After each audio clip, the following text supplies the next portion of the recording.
ಅಕ್ಕ ನೋಡ್ಕೊಂಡು ಹಾಕ್ಬೇಕು ತಾನೆ. ಅದು ನೀನ್ ಸಡನ್ ಆಗಿ ತಿರ್ಕೊಂಡ್ಬಿಟ್ಟಿಲ್ಲ ಮೀರಾ, ಅದಕ್ಕೆ ಚುಚ್ಕೊಂಡ್ಬಿಡ್ತು. ಅಯ್ಯೋ ಸಾರಿ ಅಕ್ಕ, ಇರಿ ಒಂದ್ ನಿಮಿಷ. ಅಯ್ಯೋ ಮೀರಾ, ಏನ್ ಮಾಡ್ತಿದ್ಯಾ ಮೀರಾ? ಅಯ್ಯೋ ಮೀರಾ, ಸಾಕು ಬಿಡು ಬಿಡು. ಇರಿ ಅಕ್ಕ, ಬ್ಲಡ್ ಅಟ್ಲೀಸ್ಟ್ ನಿಲ್ಲಿ. ನನಗಂತೂ ಅಳನೆ ಬರ್ತಿದೆ ಅಕ್ಕ. ಅಯ್ಯೋ ಹೋಗ್ಲಿ ಬಿಡು, ನೀನೇನ್ ಬೇಕು ಅಂತ ಮಾಡಿದ್ದಲ್ವಲ್ಲ, ಏನೋ ಬೈ ಮಿಸ್ಟೇಕ್ ಆಗಿದೆ ಅಷ್ಟೇ. ಸೇವಂತಿ, ಇದು ಕೈ ತಪ್ಪಾಗಿದ್ದಲ್ಲ, ಇದೆಲ್ಲ ಈ ಮಾಟಗಾತಿಯ ಆಟ. ನೀನ್ ಸುತ್ತ ಇರೋ ಪಾಸಿಟಿವ್ ಎನರ್ಜಿನೆಲ್ಲ ನಾನಿವಾಗ ಕ್ಷೀಣಿಸ್ತಾ ಇದ್ದೀನಿ.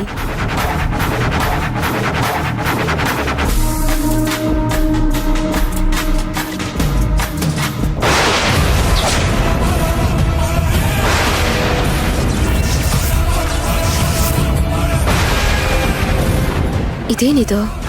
ಇದೇ ತರ ಮಾರ್ಕ್ ಇನ್ಯಾರ ಮೈ ಮೇಲೆ ನೋಡ್ದಾಗಿದೆಯಲ್ಲ.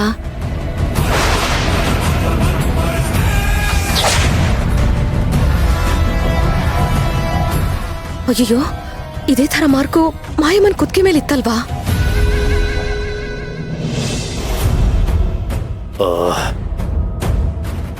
ಈ ತಾಯ್ತ ಭೂಸ್ಪರ್ಶ ಆಗೋಯ್ತು ಅಂತಂದ್ರೆ ಇದ್ರ ಪವರ್ ಕಳ್ಕೊಂಡ್ಬಿಡುತ್ತೆ ಅಂತ ವೇದನಾಯಕಮ್ಮ ಹೇಳಿದ್ರಂತೆ. ಅಂದ್ರೆ ಈಗ ಇದನ್ನ ಕಟ್ಟಿ ಕೂಡ ಪ್ರಯೋಜನ ಇಲ್ಲ. ಛೇ, ಅನ್ಯಾಯವಾಗಿ ಸೇವಂತಿ ಹಾಳು ಮಾಡ್ಕೊಂಡ್ಲು. ಮೀರಾ, ಇದೇನಿದು ನಿನ್ ಕತ್ತಲ್ಲಿರೋ ಮಾರ್ಕು? ಇದೇ ತರ ಮಾರ್ಕು ನಾನ್ ಮಾಯಮ್ಮನ್ ಕತ್ತಲ್ ನೋಡಿದ್ದೆ.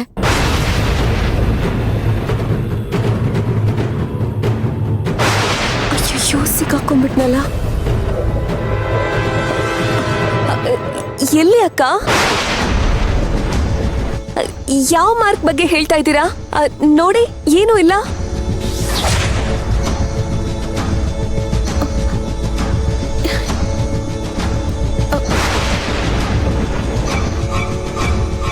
ಅಯ್ಯೋ, ಈಗಷ್ಟೇ ಅಲ್ಲೇ ಇತ್ತಲ್ಲ ಮೀರಾ, ನಾನೇ ನೋಡ್ದೆ. ಅಕ್ಕ, ಆ ರೀತಿ ಯಾವ ಮಾರ್ಕು ಇಲ್ಲ ನೋಡಿ, ನೀವೇ ನೋಡ್ತಿದ್ದೀರಾ ತಾನೆ. ನನಗೆ ಯಾಕೆ ಈಗ ಅನಿಸ್ತಾ ಇದೆ, ಮಾಯಮ್ಮ ಹೋದ್ರು ಅವಳು ಛಾಯೆ ಮಾತ್ರ ಇಲ್ಲೇ ಇದೆ ಅಂತ ಅನಿಸ್ತಾ ಇದೆ. ನನಗೆ ಯಾಕೆ ಹೀಗಾಗ್ತಿದೆ ಮೀರಾ? ಯಾರ್ ಹೇಳಿದ್ದು ಆ ಮಾಯಮ್ಮ ಮನೆ ಬಿಟ್ಟು ಹೋಗಿದ್ದಾಳೆ ಅಂತ? ಇಲ್ಲೇ ಇದ್ದಾಳೆ. ಈಗ್ಲೂ ಈ ಮನೆಯವ್ರ ಸೂತ್ರ ನನ್ ಕೈಯಲ್ಲೇ ಇದೆ. ನೀವೆಲ್ಲ ನನ್ ತಾಳಕ್ ಕುಣಿಯೋ ಗೊಂಬೆಗಳಷ್ಟೇ. ಮೀರಾ, ಅವತ್ ನನ್ ಕೃಷ್ಣನ್ ಬಟ್ಟೆನ ಮಡ್ಚಿರ್ಬೇಕಾದ್ರೆ ನಿನ್ ರೂಮಿಗೆ ಬಂದೆ ಅಲ್ವಾ?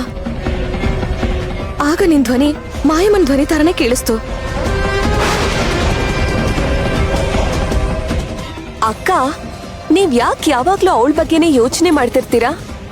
ಅವಳು ಹೋಗಾಯ್ತು, ಅದ್ರ ಬಗ್ಗೆ ಎಲ್ಲ ಬಿಟ್ಟಾಕಿ ನೆಮ್ಮದಿಯಾಗಿರಿ. ಆ ಯೋಚನೆಲೆ ನೀವಿರೋದ್ರಿಂದ ಯಾರ್ ಮಾತಾಡಿದ್ರು, ಯಾರ್ ನೋಡಿದ್ರು ನಿಮ್ಗೆ ಅವಳೇ ನೋಡ್ದಂಗ ಅನಿಸ್ತಿದೆ, ಅವಳೇ ಮಾತಾಡ್ದಂಗ ಅನಿಸ್ತಿದೆ. ಯೋಚನೆ ಮಾಡದೆ ಇರೋದಕ್ಕೆ ಹೇಗಾಗುತ್ತೆ?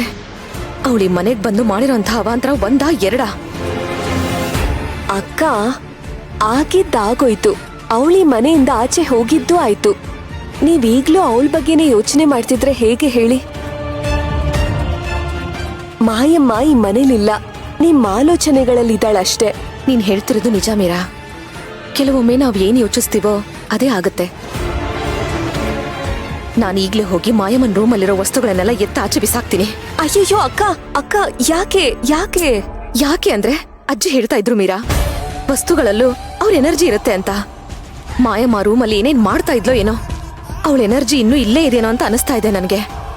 ಬರೀ ಮಾಯಮ್ಮನ ಎನರ್ಜಿ ಮಾತ್ರ ಅಲ್ಲ, ಮಾಯಮ್ಮನೇ ಇಲ್ಲಿದ್ದಾಳೆ. ಅದಕ್ಕೆ ಅವಳ ವಸ್ತುಗಳನ್ನೆಲ್ಲ ಆಚೆ ಬಿಸಾಕಿ ಆ ರೂಮ್ಗೆ ಗಂಜಳ ಹಾಕಿ ಕ್ಲೀನ್ ಮಾಡ್ತೀನಿ. ಅಯ್ಯೋ ಬೇಡ ಅಕ್ಕ, ಆಮೇಲೆ ನಿಮ್ ಕತೆ ಏನಾಗುತ್ತೋ ಏನೋ. ಏನಂದೆ? ಅಂದ್ರೆ ನೀವೇ ಹೇಳಿದ್ರಲ್ವಾ, ಅವಳು ಏನ್ ಮಾಡಿರ್ತಾಳೋ ಏನೋ, ಅದನ್ನೆಲ್ಲ ನೀವೇ ಯಾಕೆ ಮುಟ್ಟಕ್ ಹೋಗ್ತೀರಾ? ಮುಟ್ಟಕ್ ಹೋಗಿ ಪೂಜಂಗ್ ಏನಾಯ್ತು ಅನ್ನೋದನ್ನ ಮರ್ತ್ಬಿಟ್ರ ಅಕ್ಕ?